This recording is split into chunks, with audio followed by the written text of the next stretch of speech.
So for those of you that don't know, neon is a noble gas.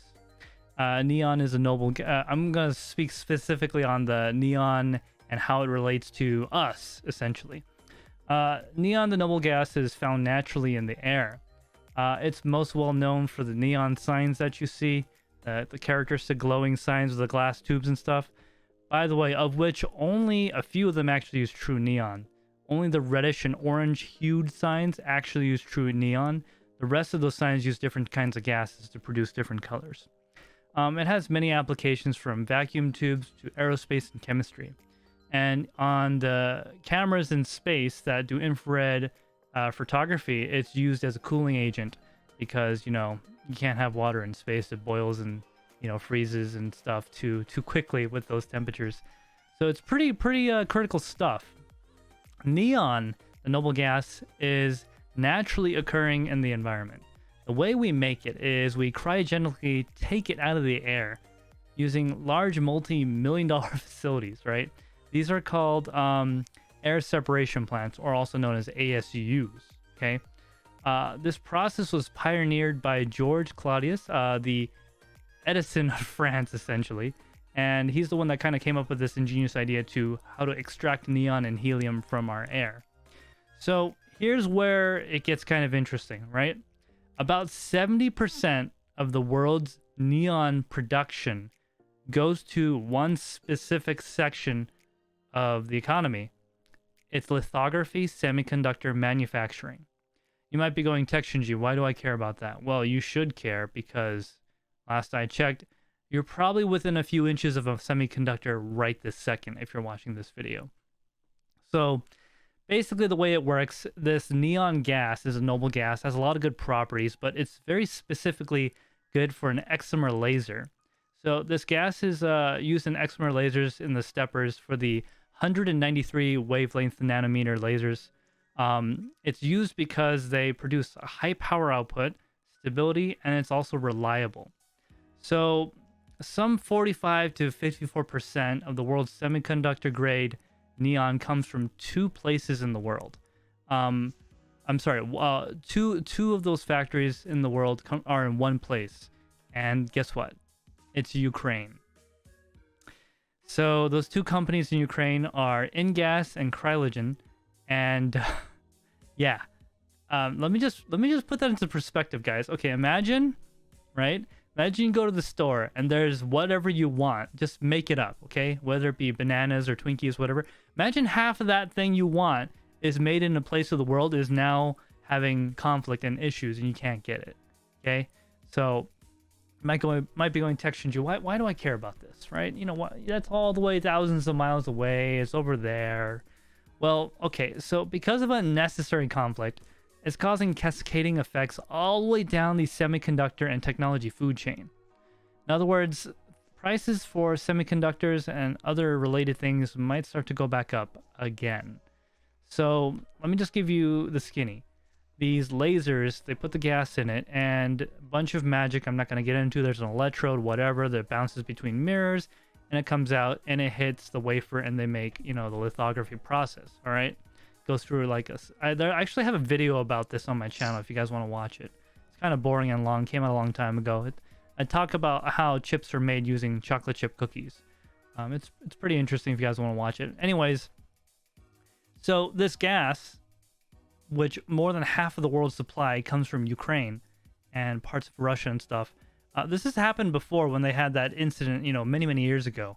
And in response to that, a lot of these companies that use these technologies have made recycling systems, made the lasers more efficient without reducing any performance and all this other stuff. But remember, what's also happened in the last couple of years?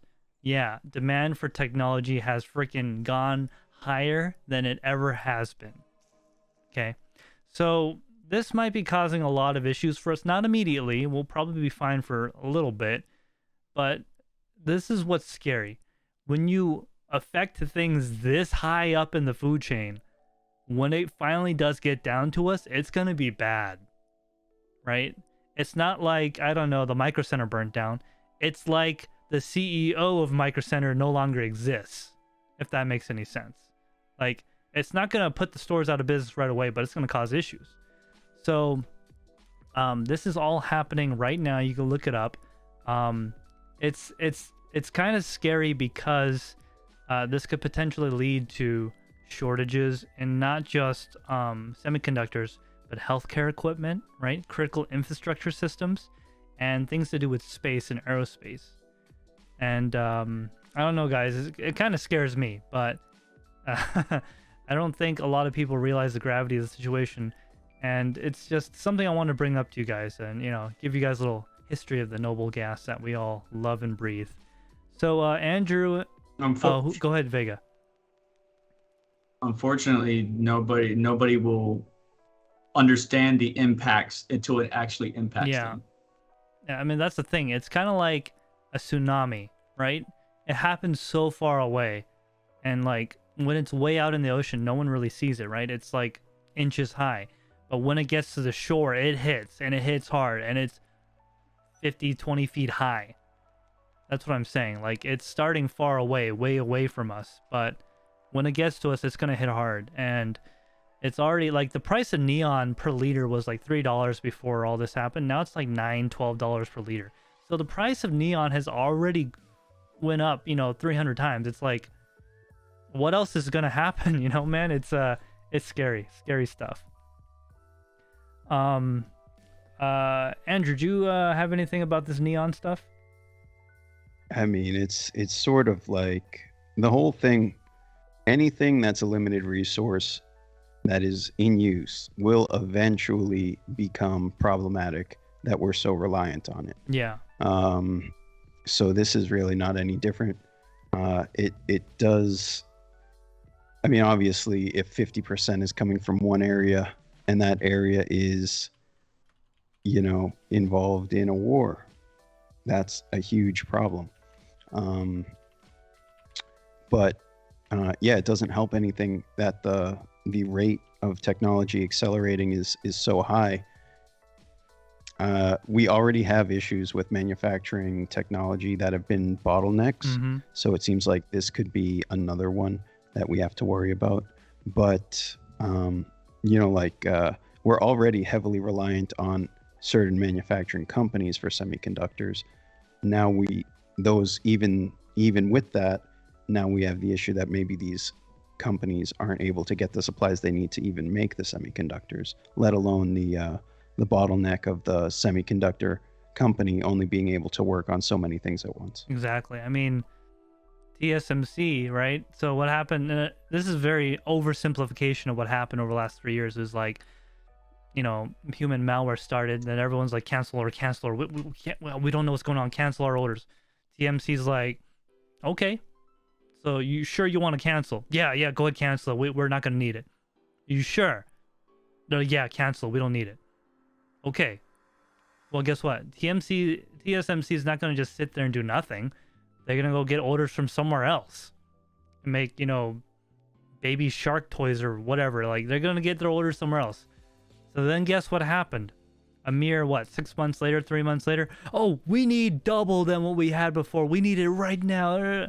You already canceled your order. It's going to take years for us to get back up to what you want. So that's part of the reason why we're in this fiasco right now. Now, again, that's an oversimplification. There's a lot more complicated than that. And there's a lot more stuff to it. You can go look it up if you want. It's a long read. Yeah. I'll tell you that. It's several hundred pages of stuff.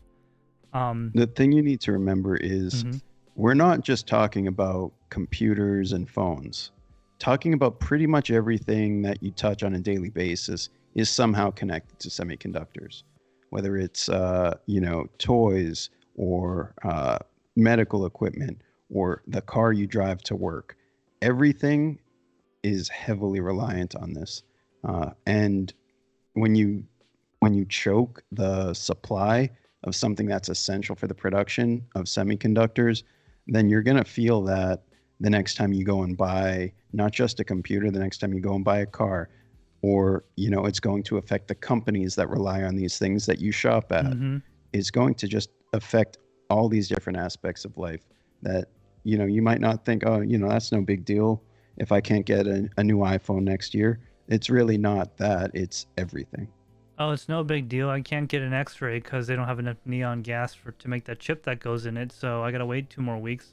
oh wait, I'm dead. No, they can do it. It's just now your insurance rate is so high because that machine tripled in price. Yeah, it's like some people might say this is just part of the supply chain or whatever. It is, yes, you're right, but this is a critical component to the process that's going to cause cascade wave effects, in my opinion. I've just been watching like certain aspects of the supply chain that are critical. Like for example, there's a fire at TSMC. Well, they'll eventually recover, right? Okay. Now imagine you had a problem with your car, right? You got a flat tire. Okay, you get a new tire, you're good. Now imagine your gas just doubled in price. Right? I'm talking about cost of operation here. You know, stuff you need to make it go. That's going to be way more disruptive over the long term than just getting a flat tire. You know what I'm saying? So it's kind of I don't know what's in store for us. It's a disconcerting situation. Yeah. I could say the least. You know, neon is used to make high voltage indicators, switching gear, lighting arresters, diving equipment, lasers, and the percentage that comes out of Ukraine. Both plants in Ukraine are shut down, and one plant is not going to kick back on until the violence stops, and it hasn't. So both plants are down, and really what we're operating off of right now is any stock reserve that these major chip makers may have already had, as well as some smaller corporations in China, which has caused the increase in prices. But even that won't last forever. These stockpiles that these companies have, these major semiconductors have, is only ideal for 2 to 3 months, and we're now going on what, 1 month plus? Yeah, and on top of that, it's only semiconductor grade neon of high purity. Not all of it's that high. Yeah, purity. It has to be a certain purity. Yeah. Like 99.9 whatever percent. It's high. Yeah. I mean, don't worry, guys. The next Fast and the Furious movie, they're gonna be hijacking neon trucks. Trucks full of neon. I mean, it is the 5th most abundant element in the universe. The thing is the multi-million-dollar facilities to extract it is a different story. Yeah, there's only a few of those in the world, and you know, quite frankly, that's the economy, that's the free market, that's what we as consumers has said what we wanted. And now we have disruptions like this. Hopefully it makes we learn our lesson, we make it more resilient. But you know, just like with masks and stuff, as soon as they started coming back from a certain place in the world, like China, guess what? All the U.S. companies stopped making. Well, they didn't stop making, but a lot of them kind of reduced their output because us as consumers, what do we want? Cheap, cheap, cheap. Let's get the lowest price one. Think with our wallets. So, I don't want to keep droning on about that because it's just one noble gas, but just want to bring that up and bring it to you guys' attention about how this could cause cascading effects to other parts of the economy.